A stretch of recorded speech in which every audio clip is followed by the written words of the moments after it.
کافر کا معنی جملے میں کہاں استعمال ہوا اس اعتبار سے کیا جائے گا. اس کا معنی ایمان نہ لانے والا بھی ہوگا، اس کا معنی ناشکری کرنے والا بھی ہوگا، اور اس کا معنی چھپانے والا بھی ہوگا وقت کے اعتبار سے. یہاں پر جو لفظ استعمال ہوا یا ایھا الکافرون، یہ واضح طور پر ہے کہ اس صورت شریفہ کا شان نزول اور جن حالات میں رب تعالیٰ نے اس صورت شریفہ کو نازل فرمایا اس میں واضح ہے یہ معنی کہ یہاں کافرون سے مراد انکار کرنے والے، ایمان نہ لانے والے. میں کوئی دو رائے نہیں. میں نے آپ سے عرض کیا کہ کسی گروہ کو اے دشمنوں، اے مخالفوں یہ کہہ کر اگر خطاب کیا جائے تو اس کو اس کا پورا موقع ہے کہ وہ اپنی مخالفت چھوڑ دے، تو خود بخود مخالفوں کی گروہ سے نکل جائے گا. وہ اپنی دشمنی چھوڑ دے، خود بخود دشمنوں کے زمرے سے نکل جائے گا. اسی طرح جب قرآن کہے اے انکار کرنے والوں، تو ظاہر ہے کہ وہ اللہ کے انکار سے تائب ہو کر ذات الہی پر ایمان لائے، اس کے دین پر ایمان لائے، خود بخود اس گروہ سے نکل کر وہ یا ایھا المومنون کے گروہ میں داخل ہو جائے.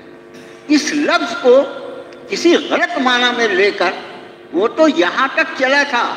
بعض جاہل یہاں تک ہے کہ جتنی جگہ قرآن شریف میں لفظ کافر اس کو نکال، کوئی معنی ہے اس کا. اب اس صورت شریفہ کا شان نزول، اس کو ہمارے مفسرین نے جمع کیا ہے. کئی روایتیں، مختلف روایتیں. دیکھیے جب اللہ کے رسول صلی اللہ علیہ وآلہ وسلم نے اس دین حقہ کو پیش فرمایا تو اس وقت کے جو حالات ہیں وہ سب الحمدللہ ہم اور آپ جانتے ہیں. ایک وہ طبقہ جو اس کی مخالفت کر رہا تھا، بہت بڑا طبقہ تھا. ایمان لانے والے تو انگلیوں پر گنے استعمال کیے جا سکتے تھے.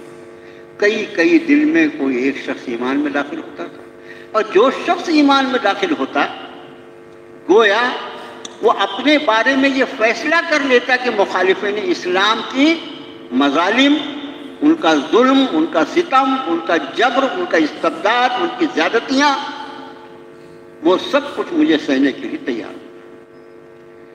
یہ لوگ جو تھے مخالفین اسلام، اس میں جو بڑے بڑے نام آتے ہیں، اس میں جیسے ابو جہل ہے، عاص بن وائل ہے ایک شخص، ولید بن مغیرہ ہے، ابو لہب ہے، ابی بن خلف ہے.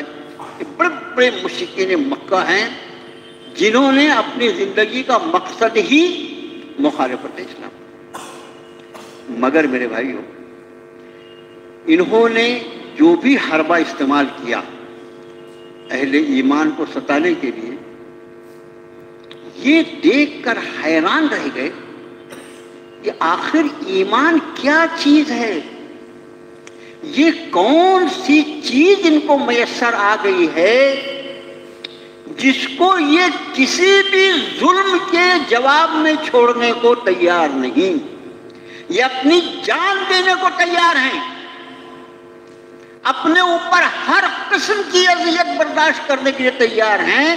یہ کیا چیز ہے یہ ایمان جس کو یہ چھوڑنے کو تیار ہے؟ حقیقت یہ ہے کہ اس دنیا میں اللہ کی زمین پر صرف ایمان ہی اللہ کی وہ عطا اور وہ دولت ہے جس کی کوئی قیمت نہیں لگائی جا سکتی. اور کیسے لگائی جا سکتی ہے؟ قرآن نے فرمایا ان اللہ اشتری من المؤمنین انفسهم واموالهم بان لهم الجنہ. اللہ نے ایمان والوں سے ان کی جان، ان کے مال اور ان کی جان کو جنت کے بدلے میں خرید لیا ہے. جس ایمان والے کی جان اور مال جنت کے بدلے میں خریدی جا چکی ہے، اور اس کا خریدنے والا بھی کوئی اور نہیں رب السماوات والارض ہے، اس ایمان کی قیمت بھلا کوئی کیسے لگا سکتا ہے؟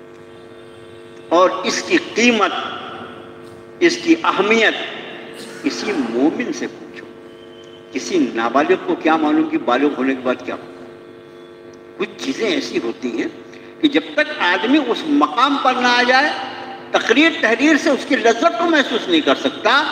ایمان کی وہ لذت ہے جس سے صرف وہ خوش نصیب گروہ آشنا ہے جس کو اللہ نے ایمان کی دولت سے نوازا.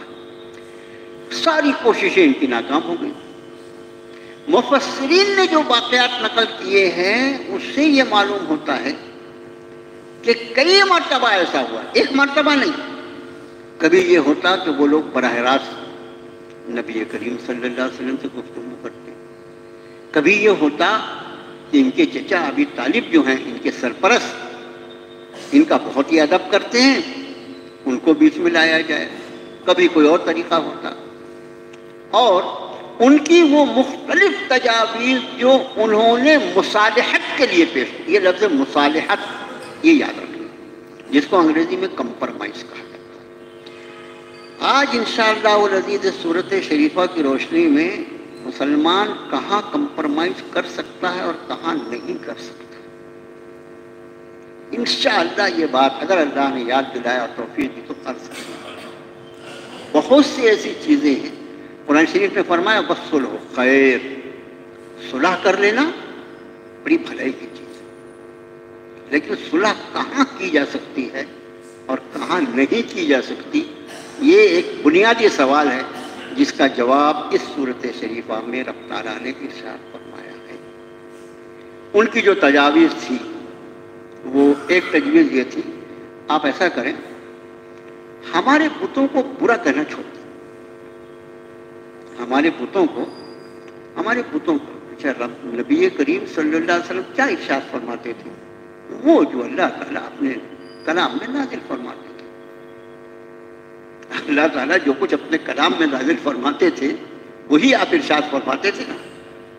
مثلا یا ایھا الناس ضرب مثل فاستمعوا لہ، اے لوگو سنو، ایک مثال بیان کی جاتی ہے، فاستمعوا لہ، اس مثال کو کان کھول کر سنو، غور سے سنو. ان الذین تدعون من دون اللہ لا يخلقون شيئا وهم يخلقون. یہ لوگ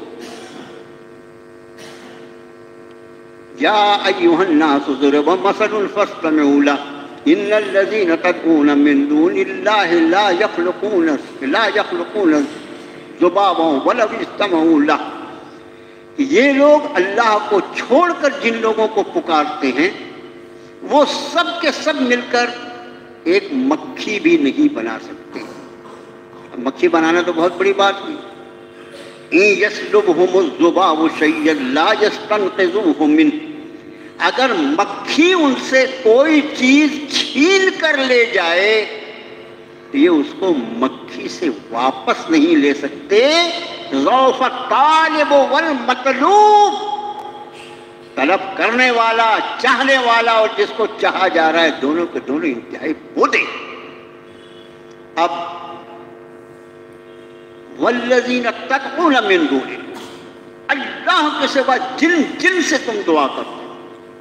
اب ظاہر ہے کہ دعا کا حق جس طرح دعا جو ہے عبادت کا مقصد ہے، تو اگر عبادت اللہ کے سوا کسی اور کی نہیں تو عبادت کا مقصد کسی اور کے سامنے کیسے ہو سکتا ہے؟ اب جب قرآن نے کہا کہ والذین تدعون من دون اللہ، اللہ کے سوا تم جن سے دعا کرتے ہو، تو اس میں خالی ان کے وہ 360 بت تھوڑی تھے جو کعبے میں رکھے ہوئے تھے، بلکہ جو لوگ اس دنیا میں جس بھی قسم کے شرک میں مبتلا ہوں اس سارے شرک کی حوالہ، اور پھر ان کی کمزوری، ان کا ذوق، ان کا بودا پن، جس طرح قرآن نے. اب سوال یہ ہے کہ یہ نبی کریم صلی اللہ علیہ وسلم کا کلام تھوڑی ہے، تو رب کائنات نے ارشاد فرمایا مثل الذین اتخذوا من دون اللہ کمثل العنکبوت، ان لوگوں کی مثال جو اللہ کے سوا غیروں سے دعا کرتے ہیں ان کی مثال مکڑی کی طرح. اتخذت بیتا، وہ مکڑی بھی اپنا ایک گھر بناتی ہے. وَإِنَّ أَوْهَنَ الْبُيُوتِ لَبَيْتُ الْعَنْكَبُوتِ لَوْ كَانُوا یعلمون. لیکن اس میں بھی کوئی شک نہیں کہ دنیا میں جتنے گھر بنائے جاتے ہیں ان میں کمزور ترین گھر مکڑی کا ہوتا ہے، کافر ہے. گویا اللہ کو چھوڑ کر کسی غیر اللہ کا سہارا لینا، اس کے رنگ سے فرق نہیں پڑتا، وہ ہرا ہو کہ گیروا ہو، آڑا ہو کہ کھڑا ہو، کوئی فرق نہیں پڑتا. قرآن نے سب کو ایک صف میں کھڑا کیا ہے. جن لوگوں سے یہ اللہ کے سوا دعا کرتے ہیں ان کی مثال مکڑی کی طرح ہے. جیسے مکڑی کے جالے میں کوئی شخص پناہ لے کے یہ سمجھے کہ میں محفوظ ہو گیا ہوں، اسی طرح ان بیوقوفوں کا حال ہے جنہوں نے اللہ کی پناہ چھوڑ کر اللہ کی مخلوق کی پناہ ڈھونڈنے کی کوشش کی. اب ایسی آیتیں اور ایسی 50 آیتیں. قرآن شریف جو ہے وہ جن حقائق کو بیان کرتا ہے وہ کوئی دوسرا بیان کر ہی نہیں سکتا.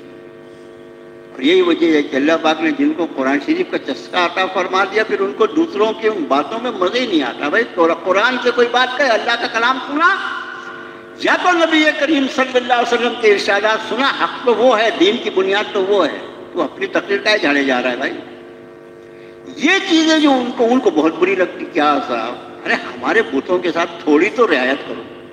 تو ان کا ایک پروپوزل جو آیا مفسرین نے لکھا ہے، بڑا عجیب پروپوزل ہے. آپ صرف 2 روایتیں الگ الگ، آپ صرف ہمارے بتوں کو ہاتھ لگا دیں، آپ صرف ہمارے بتوں کو ہاتھ لگا دیں.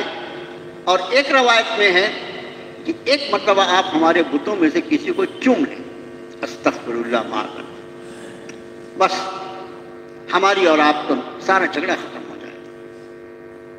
یا دوسرا پروپوزل، آپ ہمارے بتوں کی ایسی برائی مت کیا کرو. اچھا یہ تو نہیں بول سکتے کہ ہمارے بتوں کا جنازہ مت نکالا کرو.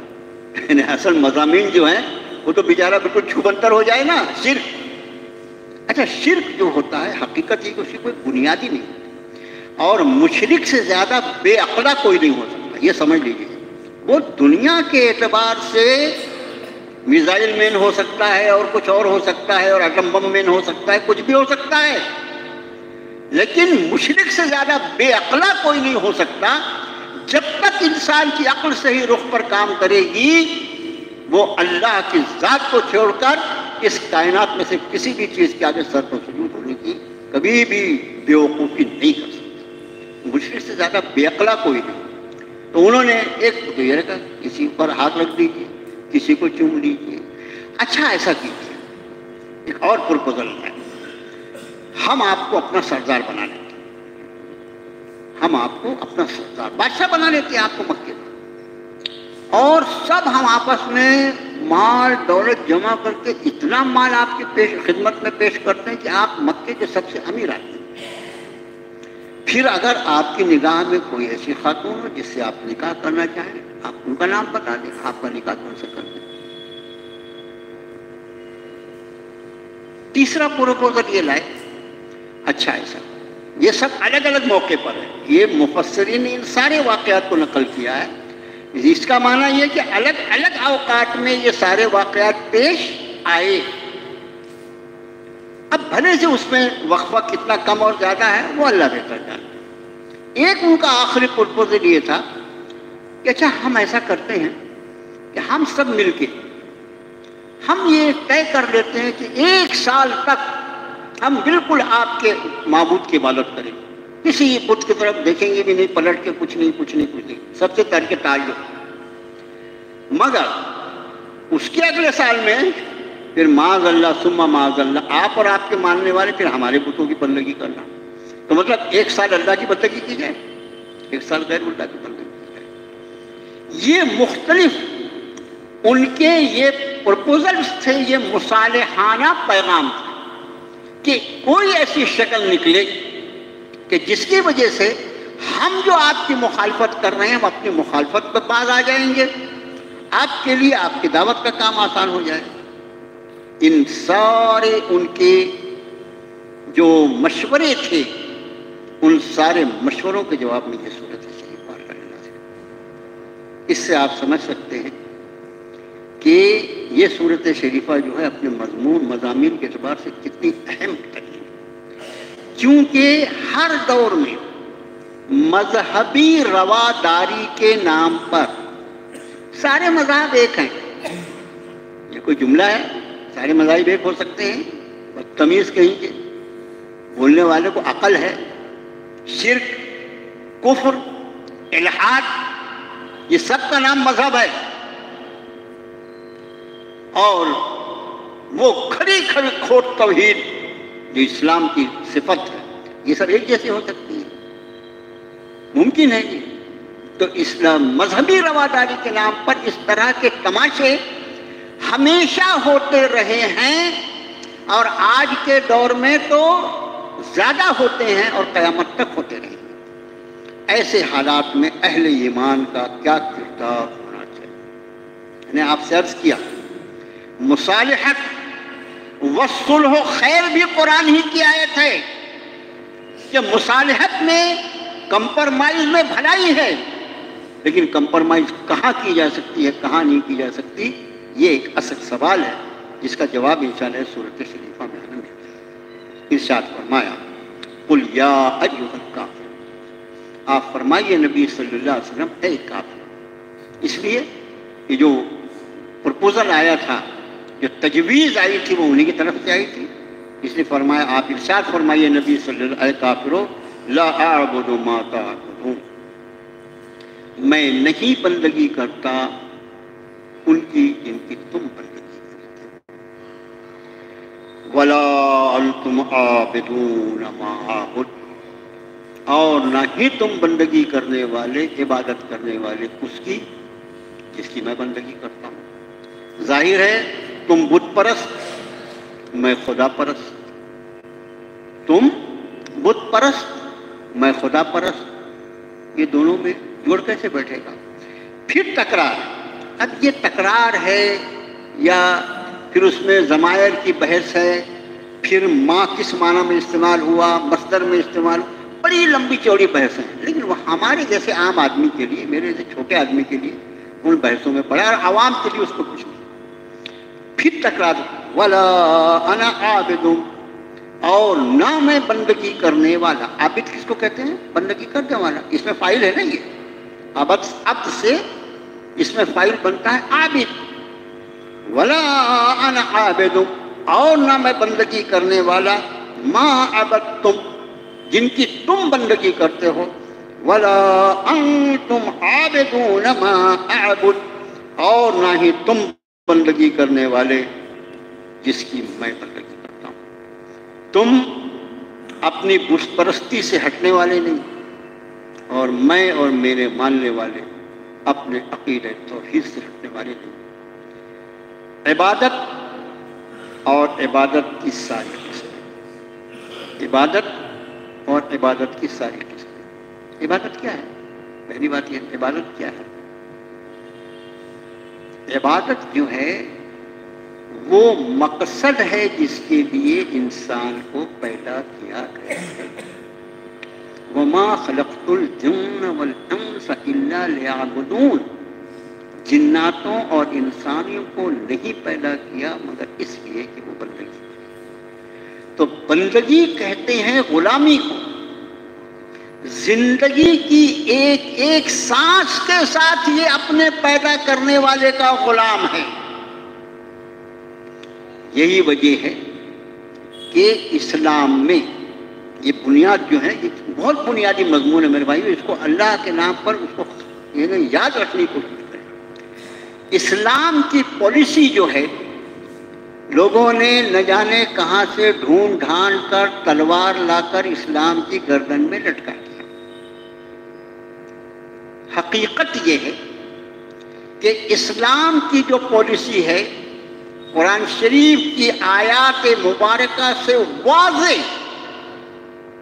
یہ کوئی فقہی مسئلہ نہیں ہے، آیات قرآنیہ سے واضح مضمون جو بنتا ہے وہ یہ کہ انسان کو پیدا یہاں پر کیا گیا ہے آزمائش کے لیے، اس کو بندگی کرنے کا حکم دے کر بھیجا گیا ہے، اور اس کو جو اختیارات دیے ہیں کرنے اور نہ کرنے کے، جو اس کو اور جناتوں کے سوا کسی مخلوق کو اللہ نے نہیں عطا فرمائے، اس دیے گئے اختیار کی وجہ سے ہی اس کا امتحان، اس کا حساب اور اس پر اس کو سزا اور جزا۔ قرآن نے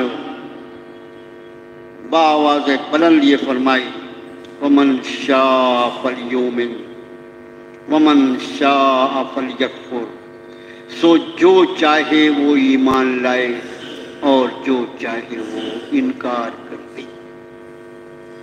مجھے آپ بتائیے، انسان کا جو جسم ہے اور اس کا جسمانی نظام جس طرز پر کام کرتا ہے، اس میں کہیں بھی انسان کی اپنی مرضی یا اپنے ارادے کا دخل ہے کیا؟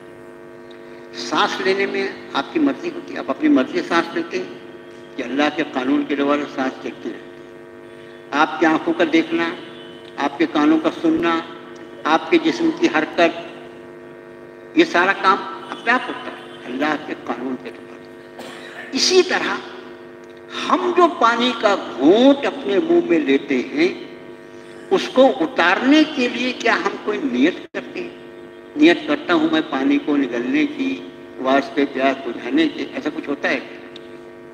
ایک اللہ کا قانون ہے، اس کا بنایا ہوا ایک ضابطہ ہے کہ یہ پینے والا انسان جب اپنے منہ میں پانی لے تو اس کے لیے مخصوص انتظام اللہ نے فرمایا ہے، وہ اس کے گلے سے ہوتے ہوئے اس کو جہاں پہنچانا ہے اللہ اس کو پہنچا دیتا ہے۔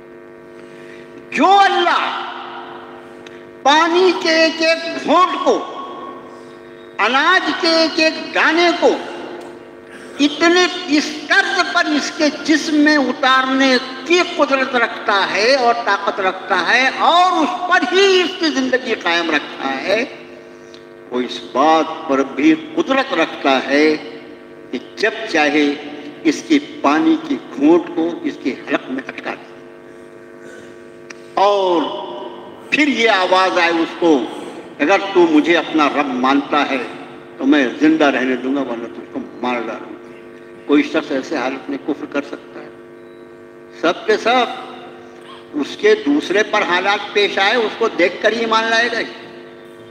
لیکن قرآن جس اصول کو بیان فرماتا ہے، چونکہ یہ دنیا جو ہے یہ جائے آزمائش ہے، امتحان گاہ ہے، اس لیے قرآن نے فرمایا لا اکراہ فی الدین، دین کے معاملے میں کوئی زور زبردستی نہیں ہے، کوئی کسی طرح کا دباؤ نہیں ہے۔ لا اکراہ فی الدین قد تبین الرشد من الغی فمن یکفر بالطاغوت ویؤمن باللہ فقد استمسک بالعروۃ الوثقی لا انفصام لها واللہ سمیع علیم۔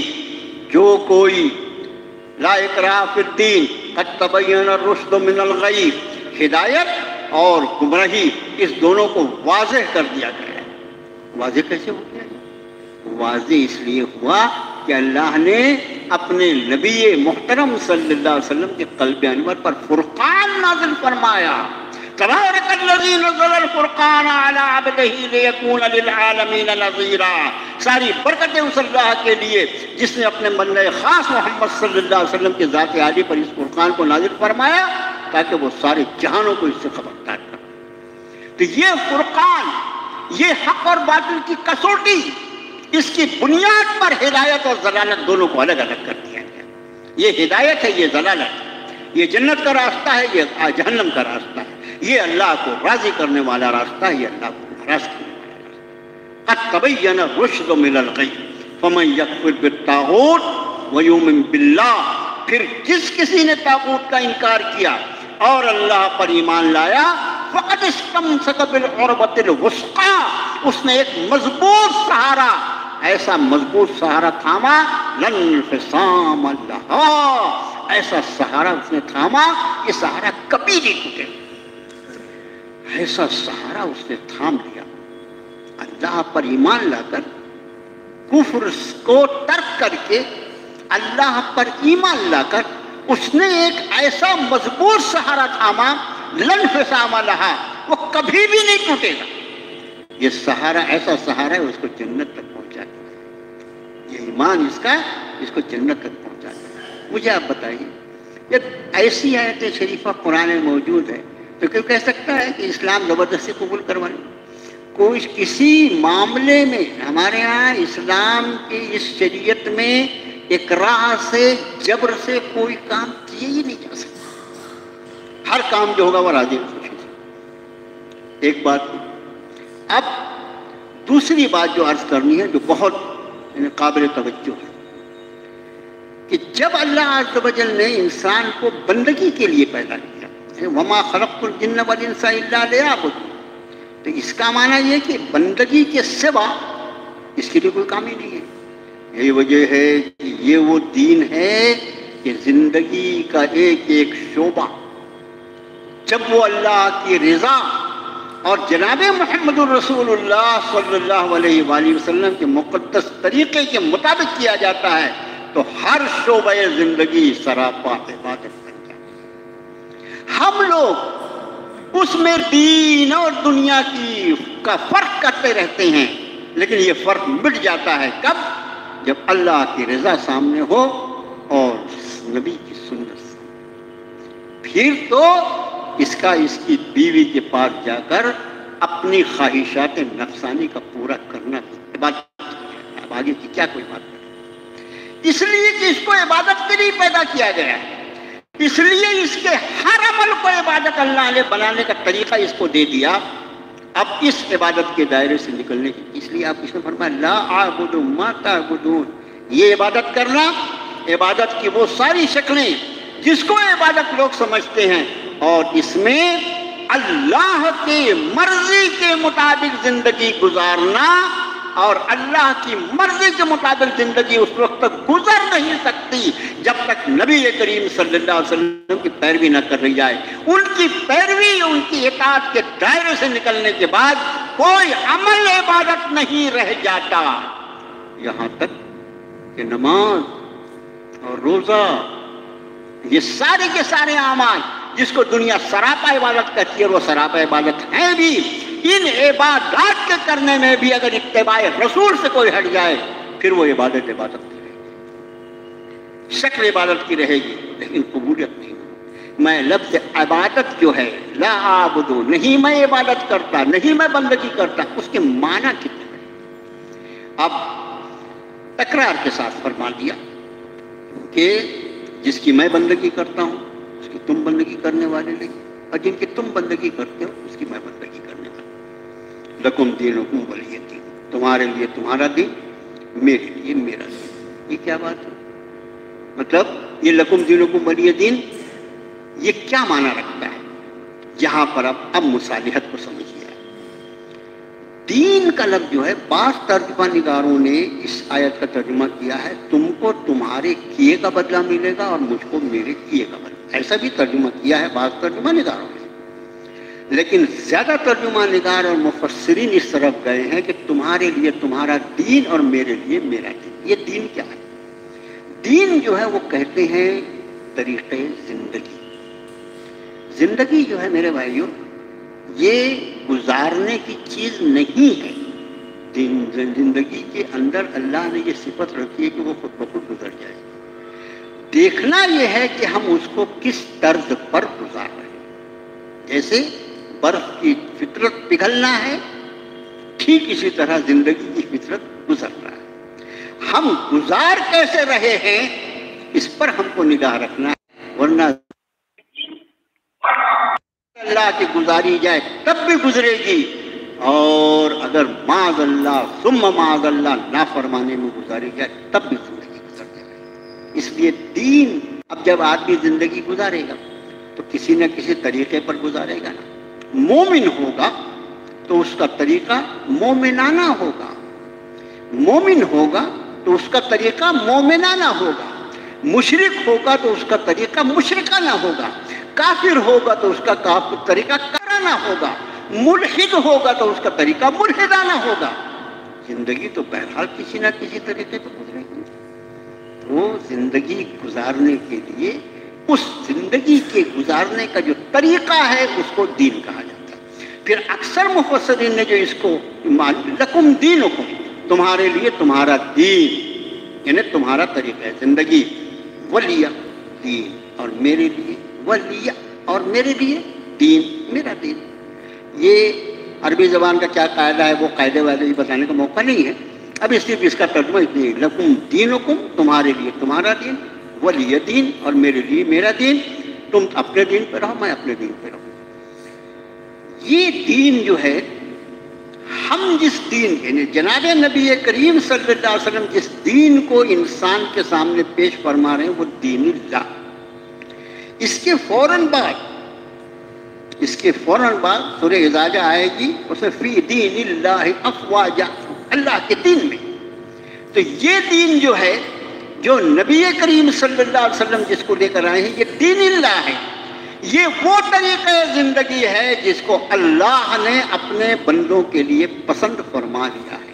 اب ظاہر ہے کہ اگر کوئی بندہ اللہ کا پسندیدہ بننا چاہتا ہے، محبوب بننا چاہتا ہے، تو اس کے لیے ضروری شرط ہوگی کہ وہ اس دین کو اختیار کرے جو اللہ نے دین اس کے لیے پسند فرمایا۔ اسی کو قرآن نے فرمایا وَمَن يَبْتَغِ غَيْرَ الْإِسْلَامِ دِينًا فَلَن يُقْبَلَ مِنْهُ وَهُوَ فِي الْآخِرَةِ مِنَ الْخَاسِرِينَ۔ کوئی اگر اسلام کے سوا کسی دین کا طالب ہوگا اور چل کر آئے گا، وہ اس سے قبول نہیں کیا جائے گا اور آخرت میں وہ نقصان اٹھانے والا ہے۔ اس کا معنی آخرت کے خسران اور نقصان سے بچانے کا اگر کوئی ذریعہ ہو سکتا ہے تو وہ دین اللہ ہو سکتا ہے، جس کا نام اللہ نے اسلام رکھا ہے، جو فرما برداری کا دین ہے، جو سر جھکا کر زندگی گزارنے کا دین ہے، جو آنکھیں جھکا کر زندگی گزارنے کا دین ہے، جو احکام خداوندی کے آگے اپنے آپ کو جھکا کر زندگی گزارنے کا دین ہے۔ یہ سر اٹھا کے زندگی گزارنے والا طریقہ نہیں ہے۔ یہاں کبر نہیں چلتا، یہاں تکبر نہیں چلتا، یہاں منمانی نہیں چلتی، اور سب سے بڑی بات یہاں خواہشات نفسانی کو ذبح کر کے اللہ کی فرما برداری اختیار کرنی پڑتی ہے۔ اس دین کا نام دین اسلام، جسے قرآن شریف نے فرمایا ان الدین عند اللہ الاسلام۔ اللہ کے نزدیک اگر کوئی دین، کوئی طریقہ زندگی ہے تو وہ صرف اسلام۔ اس کا معنی یہ ہے کہ دوسرے طریقے جو ہیں زندگی گزارنے کے وہ ان کا دین ہے۔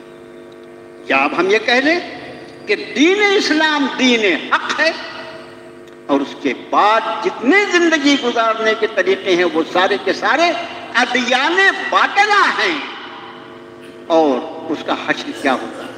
قرآن شریف کی ایک آیت تھی، یہ سورۃ الاعراف۔ سورۃ الاعراف میں رب تعالیٰ نے اس منظر کو ہمارے سامنے، قرآن شریف آدمی پڑھے تو کیا کیا اس کو دکھائی دیتا ہے۔ جنت والا جنت میں چلا گیا، اللہ ہمارا آپ کا شمار اس میں فرما لے، اور اہل نار جو ہیں بدنصیب جہنم نصیب۔ جنت میں جانے والوں کو خیال آئے گا وہ فلاں فلاں فلاں کہاں ہیں۔ کئی مرتبہ ایسا قرآن شریف میں کئی آیتیں ایسی، میں ایک آیت آپ کے سامنے لاتا ہوں انشاءاللہ۔ اللہ یہ نصرت سے جیسی اس کو خیال آئے گا، یہ آپس میں بیٹھ کے بات کر رہے ہوں گے اہل جنت، ان کی محفلیں سجیں گی، ان کی دعوتیں ہوں گی، کیا مزے ہوں گے ماشاءاللہ، کوئی تصور نہیں کر سکتا۔ یہ پیشاب پاخانے کی زندگی سے گزر جائے آدمی جب جنت میں جائے تو ان میں آ رہے ہیں فلاں فلاں کہاں ہوں گے وہ، جیسی قرآن اہل جنت کے لیے رب تعالیٰ کا وعدہ ہے وَلَهُم مَا يَشْتَهُونَ، جو چاہیں گے، جو ان کی اشتہا ہوگی وہ جیسے ان کا تذکرہ آئے گا تو رب تعالیٰ ان کے سامنے جہنم کا وہ منظر کر دیں گے جہاں پر وہ جل گئے، ایک دوسرے کو پہچانتے، ایک دوسرے کے رشتے دار اور دوست دار ہوتے، ایک دوسرے سے تعلق رکھ لیتے ہیں۔ سامنے ہونے کے بعد بھی جنت اور جہنم کے درمیان اتنا فاصلہ ہوگا کہ نہ جہنم کی آنچ کسی جنتی کو پہنچے گی اور نہ ہی جنت کی خوشبو کسی جہنمی کو۔ اتنا فاصلہ، ایک دوسرے کو دیکھ رہے ہوں گے، بات بھی کر رہے ہوں۔ جب جناب رسول اللہ صلی اللہ علیہ وسلم نے یہ بات ارشاد فرمائی ہوگی، صحابہ نے پوچھا کسی نے، کوئی بتا سکتا ہے پوری حدیث شریف کے ریکارڈ سے یا رسول اللہ کیسے ہوگا؟ لیکن آج ہوتا ہے کہ نہیں؟ ہزاروں میل دور پر کوئی ہو، اس کو دیکھنا، اس سے بات کرنا، ارے اس کی سانس کی آواز بھی ہم سنتے ہیں، دیکھتے بھی ہیں، بات بھی کرتے ہیں۔ یہ اس انسان کا بنایا ہوا آلہ ہے جو قطرہ منی سے بنا ہوا ہے۔ پھر رب کائنات نے کیا انتظامات کیے ہوں گے اپنے بندوں کے لیے، کیا کوئی سوچ سکتا ہے؟ سلام ہو حضرات صحابہ پر، کیا ایمان کے پہاڑ تھے وہ، ایمان تو ان کو ملا۔ اب یہ جب آمنے سامنے ہوں گے تو قرآن کے وہ الفاظ دیکھو، کتنا درد ہے اس میں۔ وَنَادَى أَصْحَابُ النَّارِ أَصْحَابَ الْجَنَّةِ هَلْ أَفِيضُوا عَلَيْنَا مِنَ الْمَاءِ أَوْ مِمَّا رَزَقَكُمُ اللَّهُ۔ پکاریں گے وہ جہنم والے جنت والے، وَنَادَى أَصْحَابُ النَّارِ أَصْحَابَ الْجَنَّةِ، جنت والوں کو پکاریں گے اور کہیں گے أَنْ أَفِيضُوا عَلَيْنَا مِنَ الْمَاءِ أَوْ مِمَّا رَزَقَكُمُ اللَّهُ۔ تم کو اللہ نے جو پانی، یہ نہریں اور یہ تمہارے مشکیزیں اور تمہارے یہ جام بھرے ہوئے سب دکھائی دے گا اس کو جنت کا۔ افیدو من الماء، پانی میں سے تھوڑا سا پانی بہا، او مما رزقکم اللہ، یا وہ جو اللہ نے تم کو کھانے کے لیے دسترخوان دیے ہیں اس پہ سے تھوڑا سا کھانا ادھر جائے۔ اہل جنت جواب دیں گے، قالوا ان اللہ حرمہما علی الکافرین، اہل جنت کہیں گے حرمہما، یہ پانی اور یہ کھانا جس کا تم سوال کر رہے ہو نا، اللہ نے ان دونوں کو حرام کر دیا ہے۔ انکار کرنے والا کون ہے؟ انکار کرنے والے کون ہے؟ انکار کرنے والے اب ذرا سنو، الذین اتخذوا دینہم لہوا ولعبا وغرتہم الحیات الدنیا، یہ وہ لوگ ہیں جنہوں نے اپنے دین کو کھیل اور تماشا بنا، کھیل اور تماشا اس کو اپنا دین سمجھ لیا، میلے ٹھیلے جلوس ہائے واویلا نغمے نعرے گانا بجانا یہ سب کچھ اسی کو دین سمجھ لیا۔ الذین اتخذوا دینہم لہوا ولعبا وغرتہم الحیات الدنیا، اور ان کو دنیا کی زندگی میں دھوکہ لگا۔ اس کا مطلب یہ کہ دین جو ہے وہ تو ایک سجیدہ دین اسلام ہے، اور اس کے علاوہ جن لوگوں کے ادیان ہیں جنہوں نے کھیل تماشے کو ہی اپنا دین بنا لیا ہے، ان کو قرآن نے کہا حرمہما علی الکافرین، اللہ نے اس کو انکار کرنے والوں پر حرام کر دیا۔ اور پھر آگے ارشاد فرمایا الیوم ننساہم کما نسوا لقاء یومہم ھذا، آج کے دن ہم نے انہیں اسی طرح نظر انداز کر دیا ہے جیسے انہوں نے آج کے دن کو نظر انداز کیا تھا۔ وما كانوا بآیاتنا یجحدون، ہماری آیتوں سے لوگوں کو روکا کرتے تھے یا ہماری آیتوں کا انکار کیا کرتے تھے۔ یہ ہے ایک دین، جنہوں نے اس دین اسلام کے سوا باقی ادیان کو اختیار کیا ہے۔ ان سارے دین والوں کی شکلیں اور صورتیں دیکھ لو، ان کے یہاں کھیل تماشے میلے ٹھیلے، جس کو کہا جاتا ہے کہ وقت جو ہے وہ کیسے گزارا جائے، کیسے وقت کو وقت گزارنے کا طریقہ بس نہیں سکتا۔ تو میرے بھائیوں، یہاں پر فرمایا یہ دین جو ہے، یہ دین جو اللہ کا نازل کیا ہوا ہے وہ میرا دین میرے لیے، اور اس کے مد مقابل تم نے جو طریقہ زندگی اختیار کیا ہو وہ تمہارے لیے۔ اب بات مصالحت کی، اس کا معنی یہ کہ بد عقیدگی کے ساتھ، عدم ایمان کے ساتھ کسی طرح کی کوئی مصالحت نہیں کی جا سکتی، کوئی کمپرمائز نہیں کیا جا سکتا، ورنہ نبی کریم صلی اللہ علیہ وآلہ وسلم جب مدینہ طیبہ تشریف لائے تو آپ نے جو یہاں پر مختلف انتظامات فرمائے، وحی ربانی کی روشنی میں اس میں ایک بڑا انتظام یہ تھا کہ یہاں پر رہنے والے یہودیوں اور نصرانیوں کے مختلف قبائل جو تھے ان سے آپ نے نا جنگ معاہدہ کیا۔ نا جنگ معاہدہ، تم اپنے دین پر ہو ہم اپنے دین پر، معاہدہ یہ ہے تم ہم سے جنگ نہیں کرو گے، ہم تم سے جنگ نہیں کریں گے۔ مزید اس میں کوئی اگر تم پر حملہ آور ہوتا ہے تو ہم تمہاری مدد کریں گے، کوئی ہم پر حملہ آور ہوتا ہے تم کو بھی ہماری مدد کرنی پڑے گی، یا نہیں کوئی تم پر حملہ آور ہوگا تم دیکھتے بیٹھنا، ہم پر ہوگا ہم دیکھتے، یہ بھی ہو سکتا ہے۔ یہ ساری چیزیں جو ہیں یہ عقائد سے تعلق نہیں رکھتی، اس لیے یہ خوب سمجھ لو کہ دین میں جو عقائد کا معاملہ ہے، توحید اور شرک کا جو معاملہ ہے، اس میں بال کی نوک کے برابر بھی کمپرمائز نہیں کیا جا سکتا۔ شاعر اسلام کے معاملے میں کسی قسم کا کوئی کمپرمائز نہیں کیا جا سکتا۔ اس حدیث شریف کو سنو جس کا مفہوم جتنی مصالحت اور کمپرمائز ہم کرنا چاہتے ہیں سب کے حدود اور قیود کو بیان کریں۔ یاد رکھیں اس حدیث شریف، اللہ کے رسول صلی اللہ علیہ وسلم نے فرمایا ہر اس معاملے میں مصالحت کی جا سکتی، مصالحت یعنی کمپرمائز۔ اب یہ کمپرمائز انگریزی لفظ مولانا کیوں بولتے ہیں؟ اصل میں کیا ہے، آج کی جو نسل ہے نا وہ تھوڑا کے جی وائی ہے، ان کو بیچاروں کو اردو کے خالی لفظ بولے تو ان کو سمجھ میں نہیں آئے گا، اس لیے میں کوشش کرتا ہوں کہ اردو بھی بول دوں انگریزی بھی بول تاکہ وہ بھی سمجھے۔ میرا ایک بچہ کبھی کبھی در سے جاتے جاتے وہ ابو آپ نے وہ جو بولے تو اس کا کیا مطلب، ایسا پوچھتا ہے مجھ سے۔ تو مصالحت یعنی کمپرمائز۔ تو اللہ کے رسول صلی اللہ علیہ وسلم فرمایا ہمارے بھی ہے نا، چلنے دو نا جو چل رہا ہے۔ بہت لوگ مشورہ دیتے ہیں جانے دو نا، یہ تو سماج کا مسئلہ ہے نا، اسی سماج میں رہنا ہے نا، سماج کو چھوڑ کے کہاں جائیں گے، اپنی میت میں یہی لوگ آئیں گے، یہی نماز جنازہ پڑھیں گے، کھائے پینے سے دشمنی مول جل کرنے نہ جو کرتے۔ اس حدیث شریف کو میں نے کہا اللہ کا واسطہ دے کے یاد کہتا ہوں کہ اس حدیث شریف کے مفہوم کو یاد رکھنا۔ اللہ کے رسول صلی اللہ علیہ وسلم نے ارشاد فرمایا ہر اس معاملے میں مصالحت کی جا سکتی ہے جہاں اللہ کے حرام کو حلال نہیں کیا گیا اور جہاں اللہ کے حلال کو حرام نہیں کیا گیا، بس اتنا قول ہے۔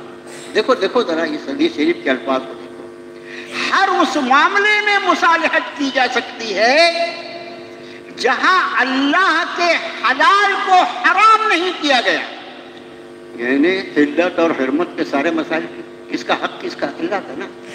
اللہ نے جس چیز کو حلال کیا ہے اس کو اگر کہیں پر حرام کیا جاتا ہے اس پر روک لگائی جاتی ہے، کوئی کمپرمائز نہیں۔ میرے اللہ نے جس کو حلال کیا وہ حلال رہے گا، جس کو حرام کیا وہ حرام رہے گا۔ ٹھیک اسی طرح کوئی ایسا مقام ہے جہاں اللہ کے حرام کو لوگ حلال کر رہے ہیں، جس کو اللہ نے اپنی دین میں حرام قرار دیا اس کو حلال کرنے کی کوشش کی جا رہی ہے، کوئی مصالحت نہیں کی جا سکتی۔ یہاں پر کوئی کسی طرح کی صلح اور رواداری کا کوئی معاملہ نہیں ہو سکتا۔ اللہ کا حلال حلال رہے گا، حرام حرام رہے گا۔ اس میں اگر کوئی مداخلت کرنے کی کوشش کرے تو اس میں کسی طرح کی صلح نہیں کی جا سکتی۔ اب اس درس کے آخر میں جو میں نے یہ حدیث شریف بیان کی کہ ہر اس معاملے میں مصالحت کی جا سکتی ہے، کمپرمائز کیا جا سکتا ہے جہاں اللہ کے حرام کو حلال نہ کیا جائے اور جہاں اللہ کے حلال کو حرام نہ کیا جائے۔ بس اب ہم اپنی ذاتی زندگیوں کو دیکھیں، محاسبہ کرنا ہے، میں کہاں کھڑا ہوں، درس قرآن کیوں، وقت گزاری کے لیے، وقت گزاری کی جگہ تھوڑی ہے۔ میں بھی قرآن شریف کو لے کر آپ کے سامنے کیوں بیٹھا، میں اپنا محاسبہ کروں، میں نے کتنی جگہ پر صلح کر لی ہے ایسے معاملات میں، ان مجلسوں میں میں شرکت کرتا ہوں، جن مجلسوں کے حرام اور حلال کو یہاں سے بیان کرتا ہوں، انہی حرام کاریوں کی مجلسوں میں شرکت کرتا ہوں۔ کتنا دوغلا میں ہوں، پہلے اپنا دوغلا پن تو دور کروں۔ سنو، رواداری چلنے دو، سماج ہے، اس حدیث شریف کی روشنی میں اس رواداری کو جانچو مسلمانوں۔ دنیا میں جتنے تماشے ہوتے ہیں وہ سارے تماشے جو ہوتے ہیں تماشا دیکھنے والوں کے مرہون منت ہوتے ہیں۔ جس دن تماشا دیکھنے والوں نے تماشا دیکھنے سے توبہ کر لیا، تماشا کرنے والے کا تماشے کی دکان کو خود بخود تالا لگ جائے. اب سمجھ گئے؟ تو قرآن کی اس آیت شریفہ کو جس میں رب نے ارشاد فرمایا وَتَعَاوَنُوا عَلَى الْبِرِّ وَالتَّقْوَىٰ وَلَا تَعَاوَنُوا عَلَى الْإِثْمِ وَالْعُدْوَانِ، ارے نیکی اور پرہیزگاری کے کاموں میں تعاون کیا کرو. وَلَا تَعَاوَنُوا عَلَى الْإِثْمِ وَالْعُدْوَانِ، جہاں گناہ اور اللہ کی نافرمانی کا معاملہ ہو وہاں تمہاری معاملت نہیں ہوئی. ہم ذرا اپنی معاملت نکال کے دیکھیں، پھر اس سماج کی برائیوں کو دور ہونے میں مسئلہ یہ پیش آتا ہے. ہم برائی کو برائی جانتے ہیں، ہم حتی الامکان اپنے آپ کو اس سے بچانے کی بھی کوشش کرتے ہیں، لیکن جب دوسرا ہمارا رشتہ دار، ہمارا دوست، ہمارا پہچان والا اس کو کرتا ہے، ہم اس میں پوری طرح شریک ہو کر یہ بتا دیتے ہیں کہ اس برائی کے لیے میرے پاس دو کسوٹیاں ہیں، میرے لیے یہ برائی ہے اس لیے میں خود نہیں کرتا، مگر تیرے لیے بھی اگر میں برائی سمجھتا تو میں کیسے چلے. میرے بھائیو، یہ ہے اس امت کی اصلاح نہ ہونے کی وجہ. یہ لکم دینکم ولی دین جو ہے اس معنی میں ہے کہ دین کے حرام و حلال، عقائد تو بہت اوپر کی بات ہے، عقائد تو بہت اوپر کی بات ہے، اس کے حرام و حلال میں بھی کسی طرح کا کوئی کمپرمائز نہیں کیا جائے گا.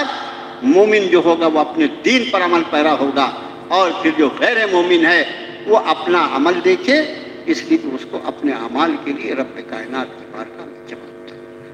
بس درس کے آخری میں پھر آپ کا خادم عرض کرتا ہے کہ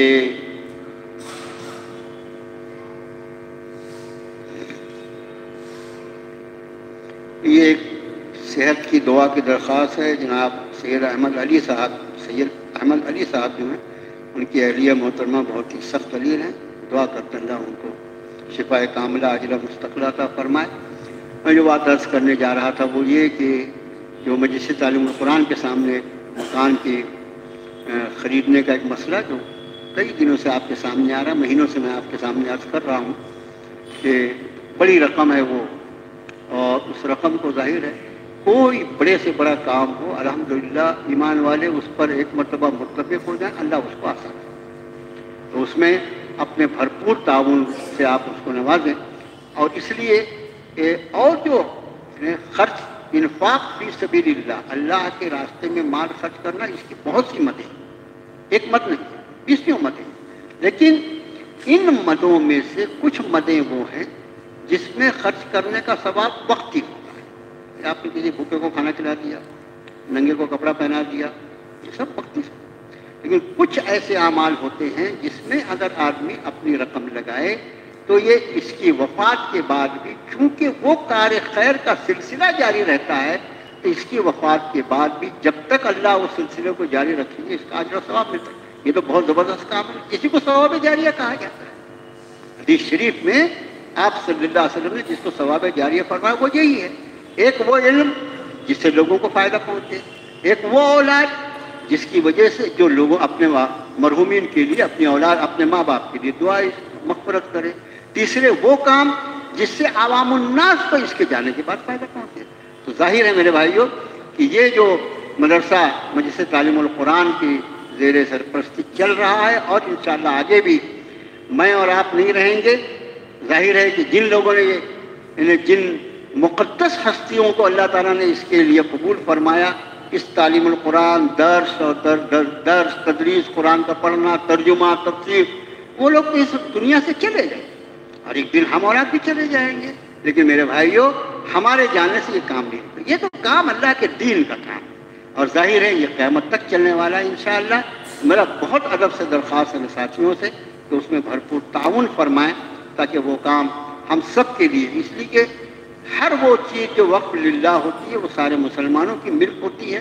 کسی آدمی دیکھ بھال تو کوئی آرگنائزیشن، کوئی تنظیم اس کی کرتی ہے، لیکن اصل میں جیسے مساجد ہیں، مدارس ہیں، یہ ہمیشہ جو ہوتے ہیں سارے مسلمانوں کو اس پر برابر کے حقوق ہوتے ہیں، اس لیے کہ یہ اللہ کی چیز ہوتی ہے اور ہم اللہ کے بندے ہیں، اس لیے اللہ کی چیز پر ہمارا تصرف کا پورا حق ہوتا ہے. تو بہت خاص میں جو لوگ سوچ رہے ہوں گے ان سے میں درخواست کر رہا ہوں کہ براہ کرم اس میں جلدی کریں، اس لیے کہ جو وقت سامنے والے سے لیا گیا وقت تو بہرحال اپنے رفتار سے پورا ہو رہا ہے، اور جیسے جیسے اس کا وقت قریب آتا جا رہا ہے تو جو ذمہ دار ہیں اس کے ان کا ٹینشن بھی بڑھتا جا رہا ہے، اس کی بڑی رقم ہے، اس کو صرف اس کو لینا ہی جو ہے وہ تقریباً 1.5 کروڑ تک جاتا ہے، 1.33 تو اس کو خالی دینا ہے، اس کے بعد اس کا اور جو اخراجات ہیں اس کے بعد پھر دونوں عمارتوں کو ملا کر اس کو کوئی درست کرنا وغیرہ تو خرچ بہت زیادہ ہے، تو بہت ادب سے میری درخواست سے کچھ متوجہ فرمائیں۔ اللہم صلی علی محمد عبدک ورسولک النبی الامی ربنا آتنا فی الدنیا حسنہ وفی الآخرۃ حسنۃ وقنا عذاب النار۔ اللہ ہمیں اپنی رضا پہ چلنا آسان فرما دے۔ اللہ جو اتنا قیمتی دین آپ نے عطا فرمایا جس کو آپ نے اپنا دین کہا ہے، اے اللہ ہمیں اس دین پر پوری طرح عمل پیرا ہونے کی توفیق عطا فرما۔ اللہ ہمیں اسلام پر جینے اور اسلام پر مرنے کی توفیق عطا فرما۔ اللہ ہماری بھی مغفرت فرما، ہمارے والدین کی مغفرت فرما، اللہ ہمارے سارے مرحومین کی مغفرت فرما۔ الہ العالمین جو ایمان والے آپ کی بارگاہ میں پہنچ گئے، اے اللہ اپنی شان الہ العالمین ان کو آپ مقام عطا فرمائیے، اور ہم سب کے لیے بھی یہ مقدر فرما دے مولا، جب ہماری روح اس جسم سے الگ ہونے لگے تو آپ کی دی توفیق سے ہماری زبان پر لا الہ الا اللہ محمد رسول اللہ جاری ہو جائے۔ وصلی اللہ تعالی علی خیر خلقہ محمد وآلہ وصحبہ اجمعین۔